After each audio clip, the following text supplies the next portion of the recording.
Vamos continuar as operações de álgebra linear com vetores que a gente estava vendo nos vídeos anteriores, tá? Então, agora a gente vai ver mais uma operação, a gente já viu soma, subtração, né? Agora a gente vai ver... a gente juntou a soma e subtração no opera-vet, né?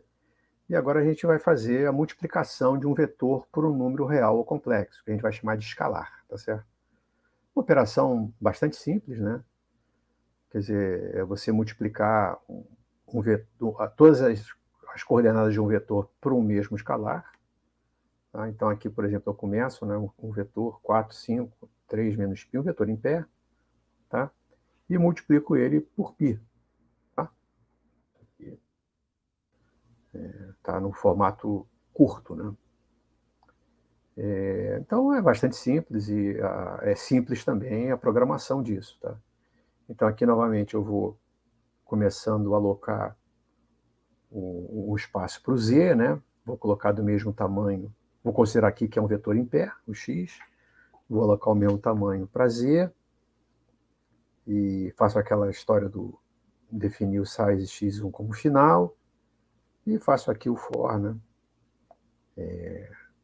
Botando aqui z e z aqui, tá certo?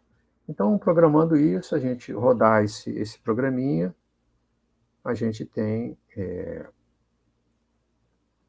novamente aqui, né, o que foi feito aqui, né, no Octave, a gente fez aqui programando o Octave. É a mesma coisa, o resultado não tem dúvida. Então, como anteriormente a gente vai fazer, nós vamos transformar isso numa função. Né? A função que vão ter duas entradas, né? Vão haver duas entradas, o escalar que você vai multiplicar e o vetor, e uma saída, o vetor z. Aloco o espaço para o z, né, defino o final do loop aqui e faço a operação, não tem mistério nenhum, a gente já fez isso para soma, para subtração, vocês já sabem fazer isso sem problema. Tá?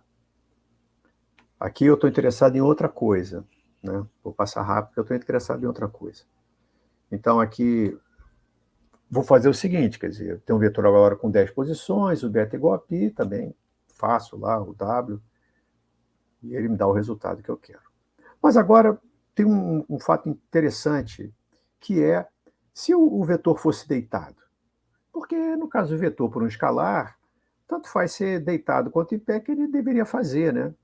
Mas olha o que acontece se a gente rodar nossa função com o vetor x deitado. Né? Ele tem uma linha e 10 colunas. Olha o que ele vai fazer.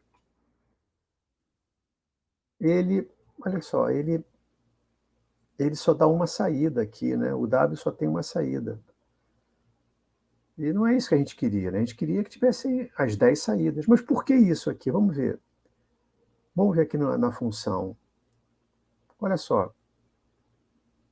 O Z, ele está pegando esse final aqui, quer dizer, primeiro que ele está pegando o Z, é um cara um por um, né? Porque o size x de 1, né? Quer dizer, o número de linhas de x é só 1. Né? E o loop também aqui é de 1 até 1. Então, não é isso que eu queria. Tá? Então, a primeira coisa que a gente vai fazer é acertar essa função para aceitar tanto um vetor deitado quanto um vetor em pé.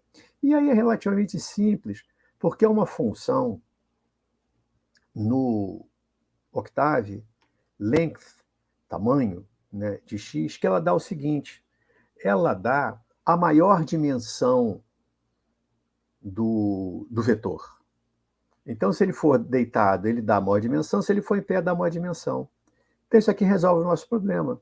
Em vez de eu pegar o size, né, o length aqui é um pouquinho diferente, né? Também é uma função que mede tamanho, né? Se fosse uma matriz, ela fazia um pouquinho diferente, ela pegaria a maior dimensão da matriz também. Tá? No vetor aqui, eu estou esperando que, né, uma dimensão seja 1, a outra seja 4, 5, sei lá, né? Mas o length também é usado para matrizes. Então, aqui resolvo o problema facilmente. Tá? E aqui também eu faço uma outra coisa que é interessante, que é eu devolvo a solução no mesmo vetor que entrou, tá vendo? Com isso aqui eu evito aquela questão de alocar espaço para z, criar mais uma variável, devolver, entendeu? Isso aqui facilita um pouco. Nada demais não, mas facilita um pouquinho o trabalho do Octave aqui, então a gente facilita o trabalho dele, tá? Então o final aqui pega o maior tamanho de x, né? Naquele caso aqui, por exemplo, se o x é 1,10, vai pegar 10. Se o x é 10,1, vai pegar 10 também, sem problema. Tá certo?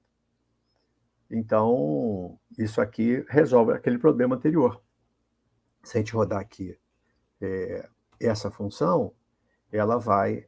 E se a gente rodar agora esse camarada aqui, ó, ele agora, viu? Ele faz certinho, tá vendo?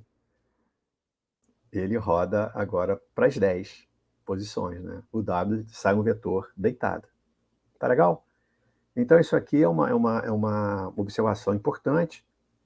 E com isso aqui a gente vai montar mais uma função para a gente botar essa função. O que a gente vai fazer? A gente vai botar os comentários, e aqui a única coisa que a gente vai fazer é o seguinte: o teste que a gente vai fazer é o seguinte, é que ele aceita só vetor em pé ou deitado, tá legal? E para isso, nós vamos fazer um teste bastante simples. Olha esse teste aqui, pessoal. É bem tranquilo, tá? Eu pego o size de x, tá certo?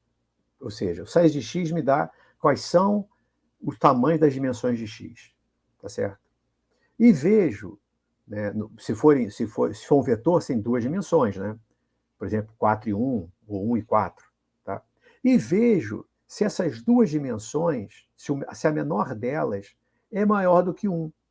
Porque se a maior delas for maior do que 1, o que vai acontecer? Não é um vetor, né? Nem em pé nem deitado, é uma matriz.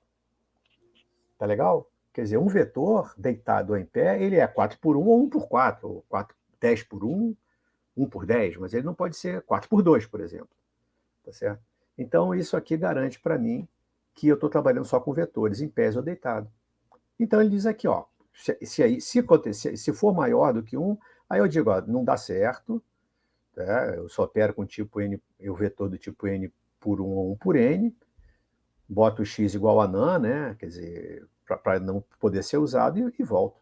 Se não, aqui eu faço a coisa certinha que eu tinha planejado. Então, o único teste de sanidade que eu tenho que fazer é essa, para saber se o vetor é em pé ou deitado, que também é bem tranquilo, né? Na mesma linha daqueles que a gente fez anteriormente. Tá? Aí, com isso, a gente pode rodar várias experiências aqui, tá certo? 1/3 vezes x, sei lá, vamos rodar aqui. Tá? Olha só o que acontece, ó. Erro, essa função opera apenas com vetores n por 1 por n, porque você quer 4, 2, né? Ele deu errado que eu queria, legal. Essa aqui não, essa aqui é 1 por 4, ele faz aqui 1/3 vezes y, legal. E essa aqui é randômico, 5 por 1. Agora, a única novidade dessa aqui é que eu estou multiplicando por um escalar complexo, né? Nós não vamos fazer isso aqui, é só para vocês verem. Não tem que se assustar com isso, que a gente não vai trabalhar complexo nessa parte trabalhar sempre com número real, mas pode também usar complexo sem nenhum problema, inclusive na entrada de W, não tem nenhum problema não. Tá legal? Então essa função, ela não está preparada para trabalhar com matriz de mais de 2 dimensões. Você pode ter uma matriz que tenha mais de 2 dimensões. A gente já viu isso anteriormente, tá? Que tenha, sei lá, a matriz é 4 por 5 por 4. Né? É uma matriz 4 por 5 com 4 partes. Isso a gente já viu em outros momentos, qualquer dúvida vocês veem também isso. Vai ficar como exercício como a gente cuida disso. Não é difícil, não. Vocês podem usar a função size combinada com a função length. Pensa nisso, mas depois vai ser um exercício. Tá? Então, por agora tá bom. Vamos parar aqui. Depois a gente faz outras operações com vetores. Recording is on.